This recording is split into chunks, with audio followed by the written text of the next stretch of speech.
datang sore hari ini memberikan hati kami, memberikan pujian dan sembah kami hanya kepada-Mu Tuhan. Terima kasih ya Abah ya Bapa. Di dalam nama Yesus, semua yang siap, sama-sama dengan saya katakan, amin.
Dan melihatlah betapa baiknya Yesus.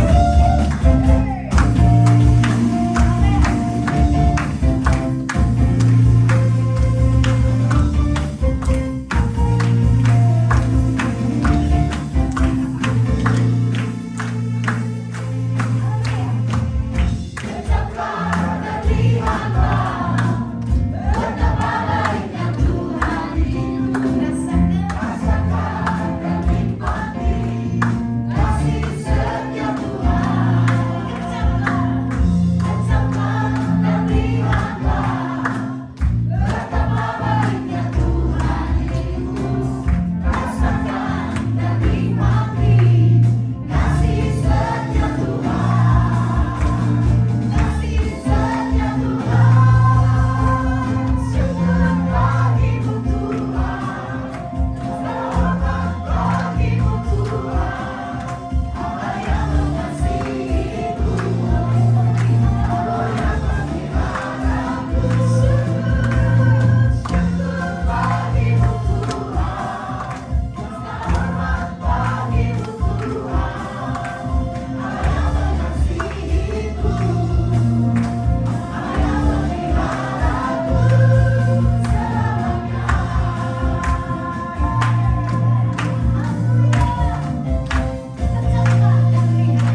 Kasih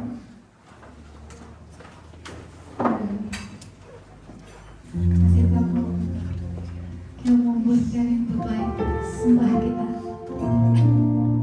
Karena untuk Tuhan, soal hanya Engkau yang kudus, hanya Engkau yang layak Tuhan.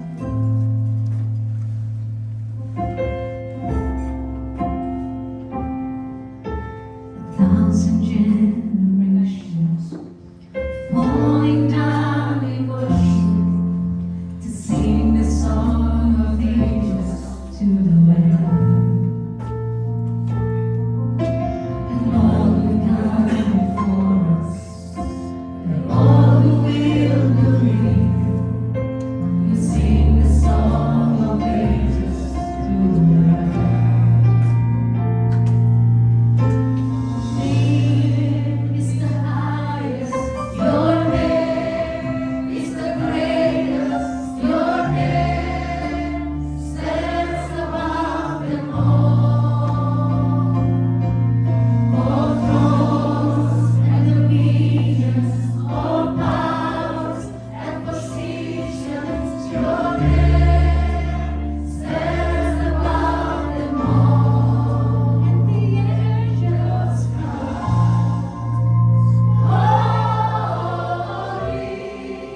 Terima kasih Bapa. Tidak tersembunyi kuasa-Mu Tuhan di dalam kehidupan kami. Dan kami tahu Tuhan, Engkau tetaplah Allah Tuhan. Apapun Tuhan, stage dari kehidupan kami tahu nama Yesus, nama yang berkuasa di dalam kehidupan kita semua. Tak ada yang tersembunyi di hadapan Tuhan. Bahkan Dia tahu berapa jumlah rambut Tuhan. Dia tahu apa keadaan kita dalam lubuk hati kita yang terdalam. Terima kasih Tuhan, Engkau memperhatikan kehidupan setiap dari kami. Kami mau percayakan Tuhan hidup kami di hadapan Engkau. Terima kasih untuk hadirat-Mu yang ada di tempat ini Tuhan. Terima kasih ya Bapa. Bapa, kami mau bawa Tuhan anak-anak kami di hadapan Engkau Bapa.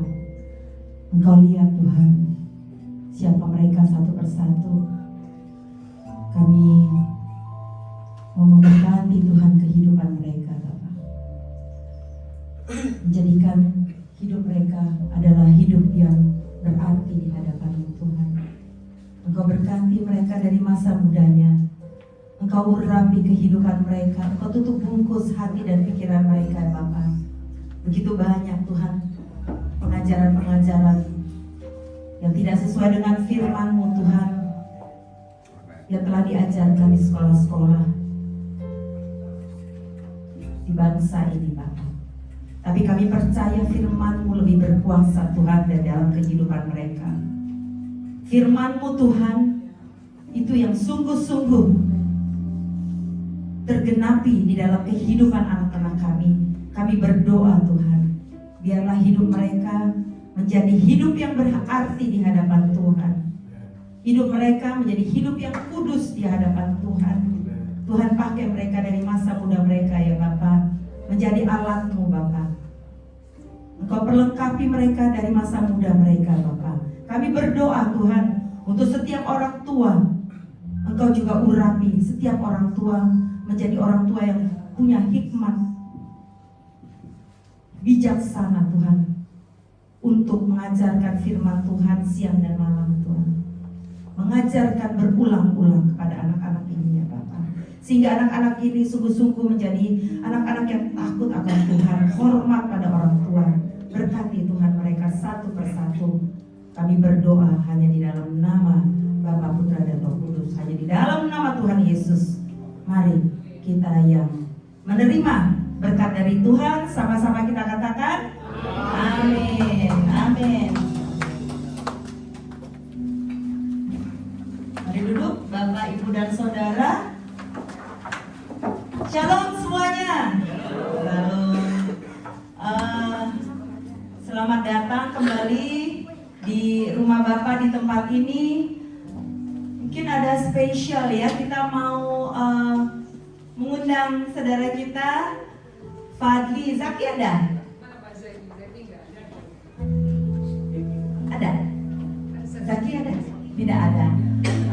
Silakan berdiri dulu. Fadli, Bapak Fadli, hari Jumat, kenapa?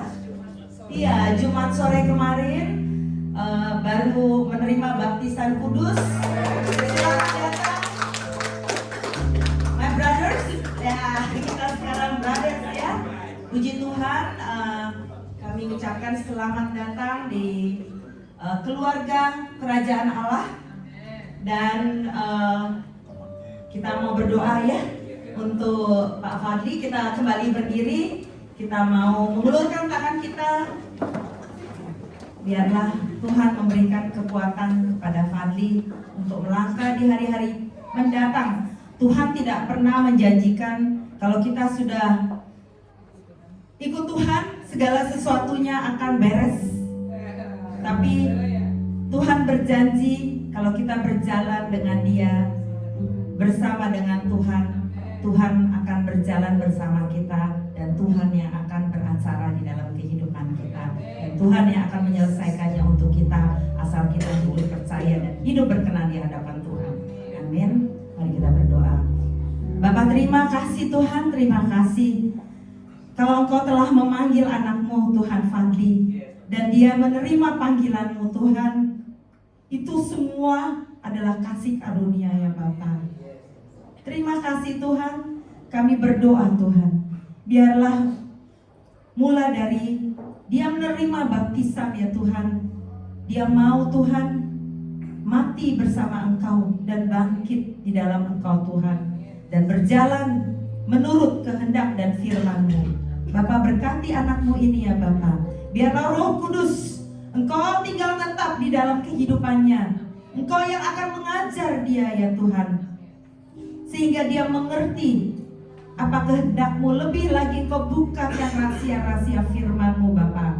Bapa, kami tahu si jahat tidak akan tinggal diam, tapi kami berdoa biarlah perlindungan Tuhan, kuat kuasa darah Yesus yang akan menutup bungkus saudara kami Fadli ya Bapa, untuk dia dapat melangkah di dalam kebenaran-Mu di hari-hari mendatang, dan hidup di dalam kemenangan demi kemenangan yang Tuhan telah sediakan.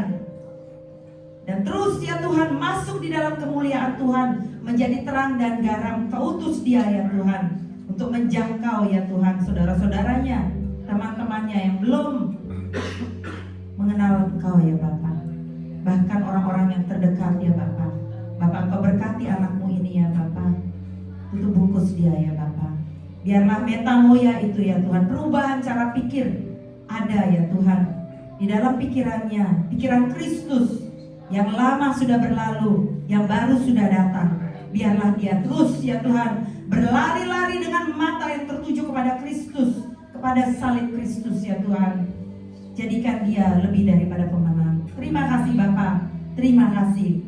Di dalam nama Tuhan Yesus Kristus kami berdoa dan kami mengucap syukur. Haleluya. Amin. Amin.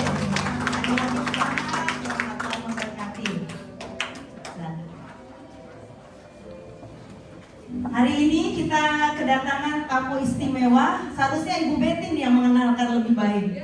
Ya, Ibu Betty. Siapa? Oh, ada kesaksian. Mau sekarang kesaksiannya atau nanti? Oke, sekarang. Oke, ada kedatangan tamu istimewa juga. Ada saudara, tadi lihat ada saudara kita yang cantik di depan ini. Kita mau undang sini dulu. Ini Ibu Risma Simbolon. Ibu Risma Simbolon ini datang jauh-jauh dari Indonesia melayani di rumah Tuhan. Ya, silakan memperkenalkan diri sendiri lebih jauh ya. Tapi yang pasti Ibu Risma mau kesaksian ujian hari ini. Terima kasih. Shalom Bapak Ibu teman-teman. Waduh, puji nama Tuhan, saya sangat mengucap syukur dan sangat sukacita kalau sore hari ini Tuhan perkenankan saya bisa berada di tengah-tengah anak-anak Tuhan di daerah apa ini? Nobel Park, GBI Ensemble Melbourne, luar biasa ya. Jadi ini adalah kali pertama saya berada di tanah Australia. Oh iya. Tapi memang saya tidak percaya ada yang kebetulan Bapak Ibu. Amin. Ya, jadi ceritanya memang saya apply visa 4 tahun lalu, visa ke Australia. Waktu itu memang mau pelayanan kayak begini, tapi di Perth. Tapi 4 tahun lalu itu kan 2021 ya, pada saat itu COVID, akhirnya kita nggak jadi berangkat. Waktu itu saya dapat 3 bulan visa untuk single entry, tapi nggak berangkat dan akhirnya angus gitu kan. Lalu 3 tahun lalu apply lagi karena tim saya, tim dari kampus, ayo bikin lagi kita mau pelayanan. Lalu bikin lagi, dapat 3 tahun. Nah, tapi nggak jadi berangkat juga. Nah, mendekati hari-hari terakhir ini, bulan November visa saya habis. Waduh, saya udah mulai panik nih karena kata teman-teman, lu mesti berangkat kemana ke deket gitu. Mau sehari 2 hari pokoknya harus dipakai visanya. Benar nggak? Benar ya? Nah, jadi waktu itu saya pelayanan ke satu gereja untuk pujian juga di Kelapa Gading di Jakarta. Siapa dari Jakarta? Banyak ya, waduh, tahu ya Kelapa Gading ya. Lalu setelah saya kesaksian atau saya pelayanan di sana, gembalanya saya cerita, Pak, saya mau ke Australia tapi nggak tahu mau kemana karena harus pakai visa nih. Udah lu ke ini aja, ke Melbourne aja, tempat biasa saya pelayanan gitu. Lalu dikenalin lah sama Bapak Pendeta Ivan Sitompo, tepuk tangan dong. Orangnya paling di sini ya, jangan bilang-bilang. Ya, jadi itulah makanya saat ini saya berada di sini. Memang Tuhan pengen saya melayani jemaat Tuhan di tempat ini. Jadi nggak cuma jalan-jalan ya, tapi melayani ya. Waduh. Tapi saya suka cita ada di tempat ini. Mudah-mudahan next time bisa lagi pelayanan ya, kalau Tuhan berkenan. Oke, kalau memperkenalkan diri, mungkin tadi beberapa yang udah kenal saya. Jadi ini adalah ibadah kedua dari GBI Ensemble. Tadi pagi saya udah melayani di Albert ya. Jadi, seru, anak-anak muda ya. Di sini lebih mature. Luar biasa. Oke, perkenalan nama saya Risma Boru Simbolon. Ada yang dari Batak, Halakita? Oh, aduh, Haras. Oh ya, ya, jadi background saya, orang tua saya kebetulan mungkin langka ya. Bapak saya itu marganya Simbolon, mama saya juga Boru Simbolon. Haleluya. Kayaknya belum pernah dengar ya, nggak mungkin ya, tapi mungkin bagi Tuhan. Wow. Ya, jadi memang dengan keadaan seperti itu, tentunya keluarga kami, kita tuh ceritanya apa ya, melanggar adat. Jadi kami tak beradat. Karena memang melanggar adat, jadi memang kita tidak pernah disertakan dalam acara-acara adat. Di situ saya nggak ngerti ya, tapi beranjak dewasa, oh ternyata kalau satu marga tuh nggak boleh. Kalau Simbolon itu sebenarnya kan kita ada kumpulannya namanya Parna. Sesama Parna aja tidak boleh saling mengawinkan, apalagi satu marga gitu katanya. Jadi dulu itu karena memang sangat strict banget ya orang-orang Batak itu, bapak dan ibu saya tuh menikah tahun 70-an, jadi memang agak bagaimana lah begitu. Jadi kita dikucilkan, kita sangat dijauhi, bahkan ya ditentang. Orang tua saya malah mau dibunuh dulu. Aduh heboh lah pokoknya, satu Simbolon keluarga besar ya Bu ya. Pokoknya begitulah keadaannya. Jadi memang saya juga tumbuh di keluarga yang kurang lebih broken home. Sebenarnya mereka nggak berpisah tapi berantem terus gitu loh orang tua saya tuh. Berantem terus. Jadi udah dari keluarga besar bermasalah, di rumah juga berantem terus. Dan bapak saya sebelum mengenal Tuhan, dalam arti sebelum bertobat, beliau itu sangat kasar ya. Jadi mama saya itu dipukul, ditendang, disiksa, ditampar, dijambak, diseret terus semua deh. Dan itu bapak saya lakukan di depan kita anak-anaknya gitu. Jadi bapak saya itu melakukan itu ya namanya keras sama keras gitu. Yang satu Simbolon sama-sama keras. Jadi memang ya itulah background keluarga kami. Dan tapi kalau dari segi finansial kita cukup gitu. Tuhan Yesus menyertai, kita cukup. Tapi memang masalah hubungan kita tidak harmonis gitu. Suami dengan istri, orang tua dengan anak ya, karena memang suami istrinya tidak harmonis, otomatis ke anak juga kurang harmonis lah gitu.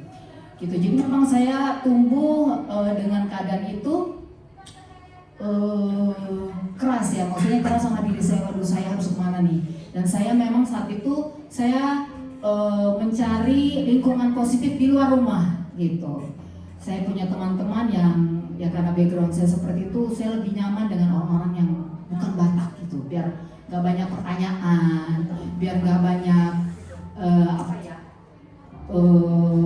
bullying ya kan gitu. Jadi saya dulu gerejanya di GPIB, banyak orang Ambon, Manado gitu. Nah, jadi aman gitu, mereka nggak tahu gitu, dan mereka nggak terlalu mengerti juga gitu adat-adat Batak. Nah jadi seiring berjalannya waktu saya suka nyanyi gitu, saya pengen jadi penyanyi. Terus bapak saya juga nggak suka gitu, jadi waduh pokoknya saya sendirian deh gitu. Udah di keluarga saya juga tumbuh ya besar keras dengan diri saya sendiri. Terus saya pengen jadi penyanyi, nggak boleh gitu. Pokoknya orang Batak, ngapain jadi penyanyi gitu, aduh gitu kan. Pokoknya dia pengennya saya kerja, kok kan pintar, janganlah jadi apa itu nyanyi gitu. Nah jadi saya juga meniti karir itu betul-betul sendiri dan berjuang sendiri gitu. Nah Tuhan akhirnya mengarahkan saya memang saya mengawali karir saya di dunia sekuler. Saya album pertama juga lagu Indonesia, lalu akhirnya saya sering diajak pelayanan di daerah-daerah timur juga kan. Saya ke Kupang beberapa kali tuh. Nah, lalu akhirnya saya pelayanan harus punya album rohani ya, betul album rohani. Terus habis itu orang-orang Batak sekarang udah mulai undang-undang saya nih nyanyi. Mereka nggak tahu background saya, biarin aja gitu kan. Akhirnya saya bikin album Batak. Ya begitulah akhirnya. Nah, suatu saat saya merasa jenuh dengan industri musik. Saya pengen berhenti nyanyi. Lalu ada nggak tahu ya di hati saya Tuhan berkata gini, oh lu mau berhenti nyanyi? Kalau gitu apa yang udah gue kasih, apa yang saya kasih nih, talent yang udah saya kasih sama orang aja deh. Kalau kamu nggak mau lagi gitu kan. Jadi ada suara seperti itu gitu, dan itu jelas sekali. Lalu saya minta ampun sama Tuhan, ampuni aku Tuhan. Memang Tuhan kasih talenta itu nggak ke semua orang. Saya merasa berdosa kalau saya istilahnya, Bapak Ibu tahu kan cerita tentang talenta ya, 1, 2, dan 5 ya. Kalau kita tidak mengembangkannya, kita menguburkannya, benar kan? Ya Tuhan marah gitu, ya kan? Lalu saya minta ampun sama Tuhan, saya bilang, baiklah Tuhan, apa yang Tuhan kasih sama saya mau kembalikan buat Tuhan. Biar apa yang Tuhan sudah kasih, talenta ini saya berikan untuk kemuliaan nama Tuhan. Nah, lalu saya berhenti nyanyi duniawi. Maksudnya dulu saya nyanyi, udahlah semua night club gimana, pokoknya yang ada duitnya lah gitu kan. Ada duit kan. Liriknya? Tema liriknya apa? Oh, okay. Lagu-lagu duniawi itu maksudnya lagu sekuler gitu loh, lagu pop, lagu jazz gitu-gitu ya. Pokoknya ada duitnya, ayolah gitu kan. Lalu saya akhirnya banyak pelayanan, saya pelayanan ke penjara, saya sampai ke Nusa Kambangan beberapa kali, ya kan. Terus saya, udah macam-macam deh ke tengah-tengah sawah di Kalimantan. Karena saya pikir gini, masa sih Tuhan gak cukupkan kebutuhan saya? Memang kalau kita pelayanan tuh boro-boro kita mau ngomongin uang ya, bahkan biasanya kita memberkati orang di sana gitu kan. Tapi bagaimana nih, saya biasanya nyanyi dibayar gitu kan. Tapi saya percaya dan yakin gitu Tuhan akan mencukupi setiap kebutuhan saya. Dan saya percaya janji Tuhan dalam firman-Nya, Tuhan memperhitungkan setiap jerih lelah kita. Dan Tuhan tidak pernah berhutang, Bapak Ibu. Itu saya sudah buktikan. Buktinya saya selama pelayanan bertahun-tahun tetap makan 3 kali sehari. Ya kan? Nggak kelaparan saya. Padahal dulu ya namanya kita di sekuler ada uang gitu. Tapi kayaknya nggak tahu habis gitu aja, bingung kemana. Kalau saya pikir-pikir gitu loh. Nah itulah, jadi Tuhan banyak mengajarkan saya hal-hal yang tidak duniawi gitu kan. Jadi saya selama saya melayani Tuhan, saya merasa ada kedamaian hati. Saya melihat wajah-wajah anak-anak Tuhan itu yang haus akan kehadiran Tuhan. Tuhan menjawab setiap doanya itu, saya senang Bapak Ibu gitu. Apalagi kalau kita melayani ke penjara ya, mereka tuh jarang dikunjungi sama keluarganya. Jadi ketika kita kunjungi, kita udah kayak keluarganya mereka gitu loh, ya kan? Saya udah lupain masalah-masalah saya, ngelihat mereka aja tuh udah happy banget gitu loh, ya kan? Apalagi dengan kita kunjungi, mereka juga sukacita, luar biasa deh pokoknya. Jadi Bapak Ibu beri kemuliaan buat Tuhan dulu. Kita tahu ya, setelah saya sharing ini ada hati-hati yang terkutuk untuk melayani Tuhan di bidang kita masing-masing. Amin. Baiklah, apa lagi ya? Oh, suami ya. Itu selalu lupa. Oke, saya udah menikah 3 tahun lalu. Dan ternyata saya jatuh ke tangan asing. Waduh. Suami saya orang Perancis. Beliau masih belajar ya, masih belajar. Gak mudah memang yang merubah hati orang, ya kan? Tapi saya yakin dan percaya pada waktunya Tuhan akan menjamah hatinya dan bekerja dalam kehidupannya, ya kan?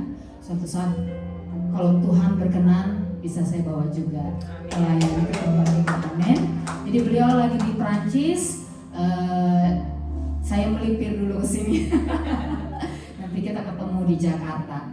Dan background udah ya, suami udah, anak masih dalam doa. Boleh bantu Pak ya. Haleluya. Boleh beri tepuk tangan buat Tuhan. Oke. Jadi saya yakin dan percaya Bapak Ibu, kita masing-masing punya background, ya kan? Dan kita merasakan bagaimana Tuhan menolong kita dalam setiap masalah kehidupan kita. Amin. Saya ingin bagikan satu ayat di Mazmur 124 ayat 8. Pertolongan kami adalah dalam nama Tuhan yang telah menjadikan langit dan bumi. Dan ratapan 3 ayat 26 adalah baik menanti dengan diam pertolongan Tuhan. Amin. Jadi Bapak Ibu, andalkan Tuhan, yakin dan percaya bahwa Tuhan akan menolong setiap masalah kita, setiap kerinduan kita. Itu yang saya alami. Satu buah pujian, saya rindu kita semua angkat pujian ini ya. Pertolongan.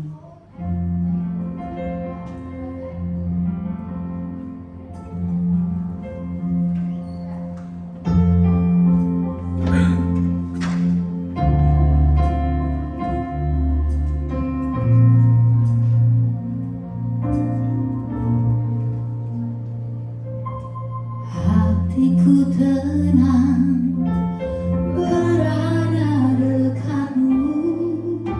Kaulah jawaban hidupku.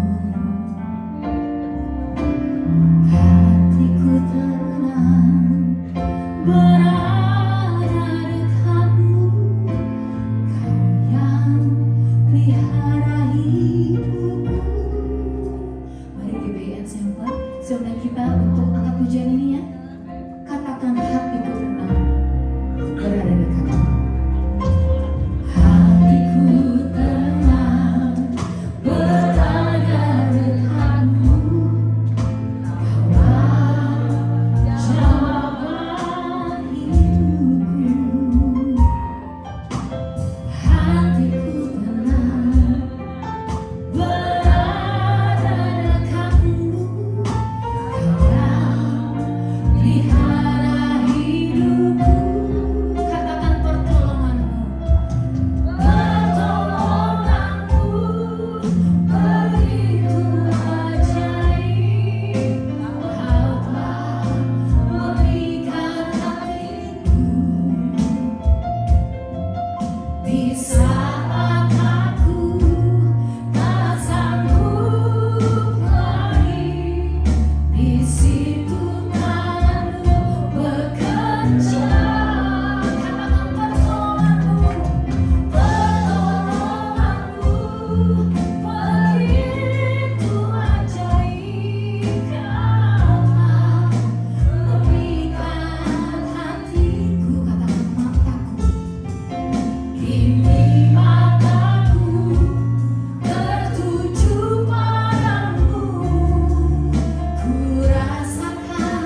persona, tak persona sama Tuhan aja, amin.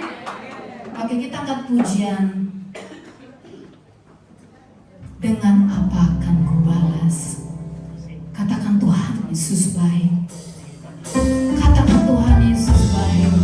Haleluya. Kita gak mampu membalasnya.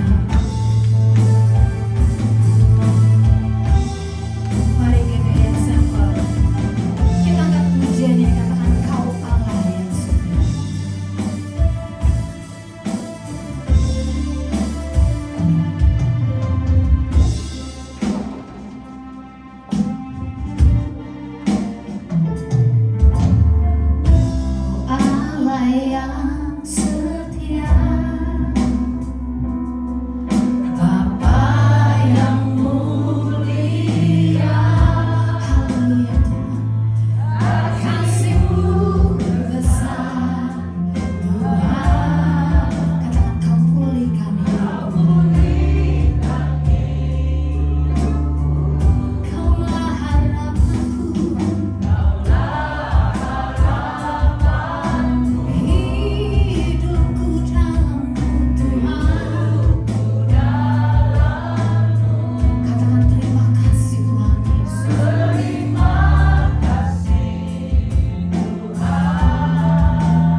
Baik, terima kasih Bapak Ibu, silakan duduk.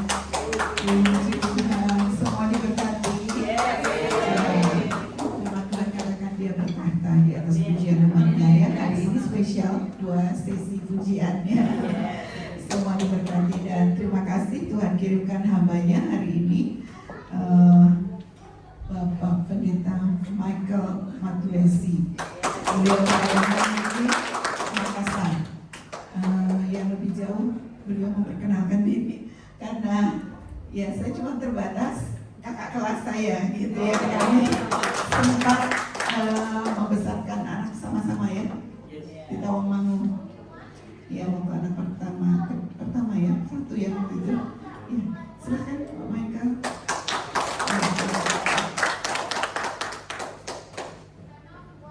Shalom semua.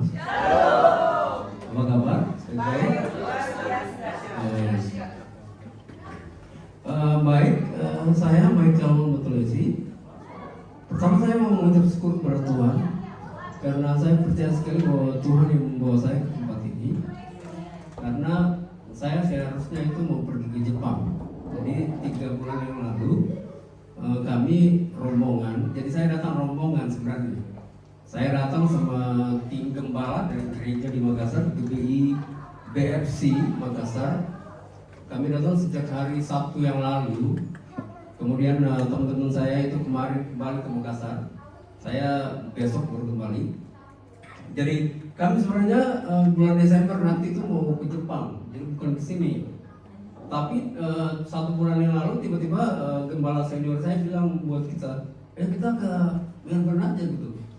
Oke lah kalau gitu, jadinya saya datang ke Melbourne. Sebenarnya ya, sebenarnya mau mestinya ke Jepang ya. Kemudian yang kedua, terima kasih untuk Ibu Gembala. Saya dikasih kesempatan untuk share firman Tuhan pada sore hari ini.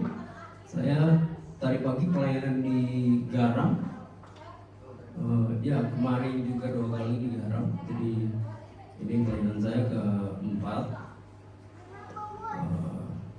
Ya saya berharap bisa nanti membagi sesuatu yang Tuhan mau saya bagi kepada Bapak Ibu Saudara yang dikasihi oleh Tuhan. Nah, kira-kira 7 tahun yang lalu saya itu memutuskan setelah melihat perkembangan khotbah yang diadakan di gereja-gereja ya, di gereja karismatik khususnya. Kalau kita lihat di Google atau saya lihat bahwa hampir semua khotbah gereja karismatik ya, termasuk GPI itu mungkin 80% itu bicara tentang hal yang praktis. Jadi bicara tentang etika, moral, pokoknya yang simpel bagaimana hidup berkeluarga, bagaimana mengatur keuangan, bagaimana yang sangat simpel gitu.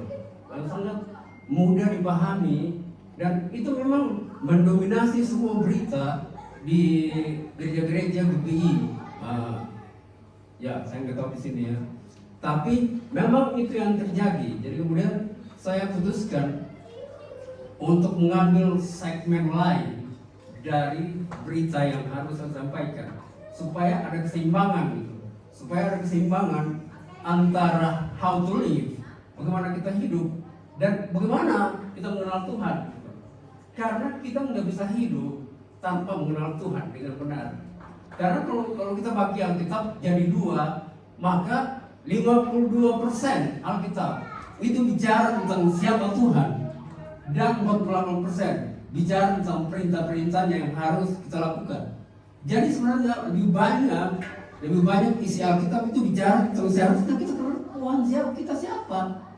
Tapi itu memang kurang diajarkan di gereja gitu. Jadi kemudian saya putuskan begitu, dan sejak saat itu saya selalu berkhotbah doktrinal. Jadi saya berkhotbah tentang Tritunggal, tentang 2 natur Yesus, tentang Alkitab. Pokoknya khotbah yang doktrin gitu. Cuma untuk memberi keseimbangan kepada khotbah yang kita dengar. Karena kita nggak bisa melakukan kehendak Tuhan tanpa mengenal Tuhan. melakukan kehendak Tuhan harus keluar dari pengenalan kita akan Tuhan. Gitu, bahkan sampai Paulus berdoa ya di dalam Efesus pasal 3 ini, aku berdoa supaya semua orang kudus dapat memahami betapa dalamnya, betapa tingginya, dan betapa lebarnya kasih Tuhan dan dapat mengenal kasih itu. Kalau kita baca juga dalam Yeremia pasal 9, Tuhan sendiri bilang gitu bahwa yang ingin dia, yang dia inginkan kita lakukan adalah memahami dia dan mengenal dia lebih dari semua hal yang lain gitu. Jadi ada dua tingkat pengenalan sebenarnya. Memahami itu berbicara tentang teologi, itu pengetahuan, dan mengenal itu bicara tentang relationship, tentang hubungan kita dengan Tuhan secara pribadi ya. Tapi memang selalu dimulai dengan memahami dan bukan sebaliknya. Dan itu yang kurang, itu sebabnya saya putuskan untuk berkhotbah doktrinal, artinya atau khotbah yang pengenalan akan Tuhan, siapa Tuhan gitu. Nah, saya pada sore hari ini mau membahas sebuah kisah yang kemudian menjelaskan kepada kita siapa Tuhan itu, siapa Tuhan yang kita kenal, supaya kita bisa tahu. Sebab begini, Tuhan yang di Perjanjian Lama dan Tuhan di Perjanjian Baru itu sama. Jangan kita pernah lupa. Karena ada banyak orang berpikir begini, Tuhan Perjanjian Lama kok galak banget ya. Gitu. Tuhan Perjanjian Baru baik dia. Sampai barusan ada muncul sebuah gerakan yang namanya Kristen progresif ya. Ada orang yang bernama siapa namanya itu. Dia bilang begini, tidak mungkin Tuhan yang baik itu bisa menghukum orang. Mungkin dia bilang begitu. Itu kan kelihatan benar toh. Mengapa Tuhan yang baik bisa menghukum orang? Dia lupa Tuhan yang baik itu juga Tuhan yang adil. Tuhan yang baik itu Tuhan yang benar. Tuhan yang baik itu Tuhan yang kudus. Dia lupa. Gitu. Jadi saya ingin membahas sebuah kisah. Sebenarnya ini sebuah kisah tragis tentang seorang yang dipanggil Tuhan secara luar biasa, mengakhiri perjalanannya tidak mencapai tujuan. Jadi saya mau bahas tentang Musa dalam Bilangan pasal yang ke-20. Bilangan pasal 20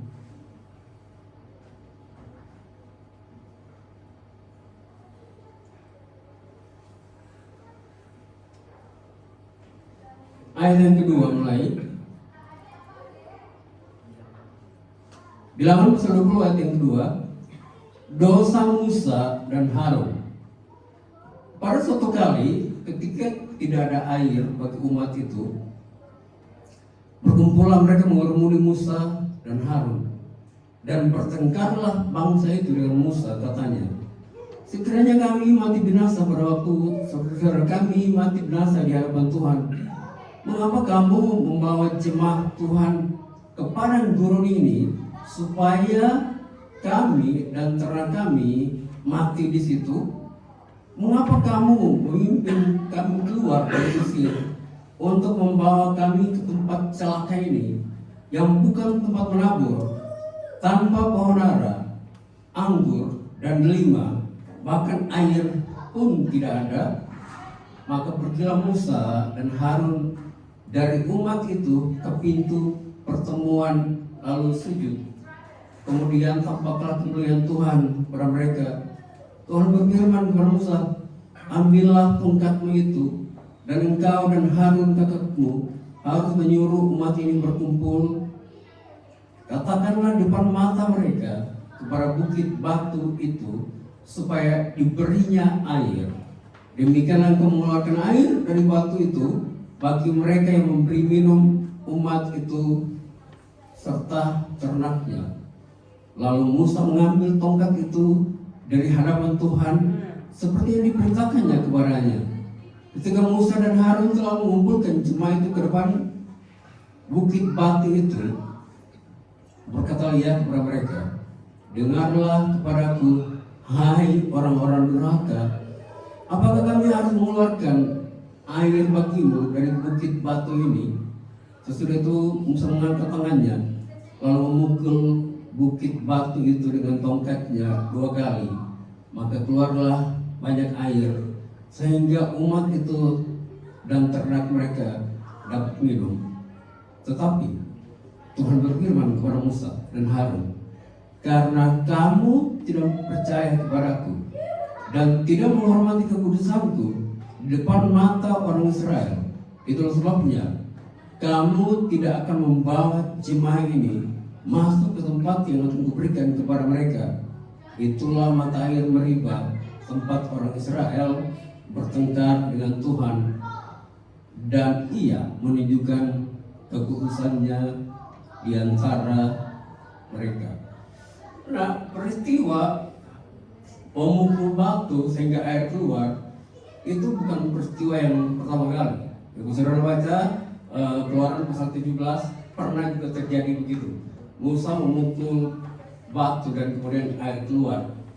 Jadi waktu kita baca narasi ini, kita sebenarnya akan kaget karena kelihatannya Musa tidak terlalu melakukan kesalahan besar. Banyak orang yang menganggap begitu. Mengapa dia dilarang untuk masuk tanah Kanaan? Padahal Tuhan kan memanggil dia sendiri.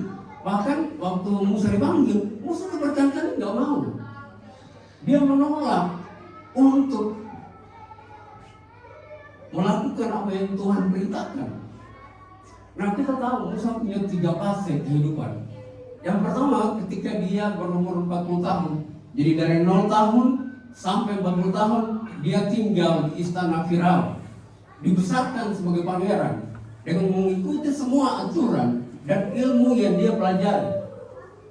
Waktu Stefanus membela, jadi waktu Stefanus menjadi martir, dia bilang begini, bahwa Musa itu berkuasa atas perkataannya.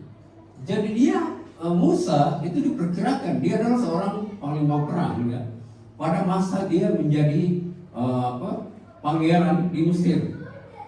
Jadi dia terbiasa itu untuk berperang, orang yang sangar, orang yang keras, itu Musa. Itu sebabnya kenapa kita nggak heran waktu dia lihat orang Israel dicambuk, ya, dia dengan mudah sih membunuh orang itu karena dia terlatih untuk berperang. Dia biasa memakai pedang. Nah, waktu Tuhan memanggil dia, Tuhan tanya sama dia begini, apa yang ada pada tanganmu? Dan yang ada pada tangan Musa adalah tongkat. Jadi dari seorang yang biasa memakai pedang, memakai tombak, 40 tahun dia belajar itu. Setelah itu dia melarikan diri karena dia membunuh pengawas dari orang Mesir. Dan selama 40 tahun dia belajar menjadi seorang gembala. Dari pedang dan tombak berubah menjadi tongkat. Sekarang dia adalah seorang gembala. Waktu Tuhan memanggil dia berkali-kali menolak panggilan Tuhan. Dia nggak mau. Mungkin semua ilmu yang dia pelajari itu hilang. Kalau tidak tersisa. Karena dia bahkan nggak berani ngomong. Dia bilang dia nggak bisa ngomong. Saya nggak percaya bahwa Musa itu nggak biasa ngomong. Karena pasti dia dididik untuk bicara. Pasti. Sama seperti orang-orang sekarang pasti mereka diajarin bagaimana public speakingnya. Kan dia itu pangeran. Dia nggak mungkin nggak tahu bicara. Tapi saking tiap hari dia sama binatang. Dia memang tidak terlatih lagi. Hilang kemampuannya bicara. Jadi begitu Tuhan panggil dia bilang dia nggak mau. Dan dia punya alasan yang paling tepat karena dia bilang dia nggak bisa bicara, nggak pandai bicara. Dan karena itu Tuhan kemudian memanggil juga kakaknya Harun untuk beserta dia. Jadi Musa itu dipanggil Tuhan dengan tongkat. Jadi tongkat bagi Musa adalah hal yang penting.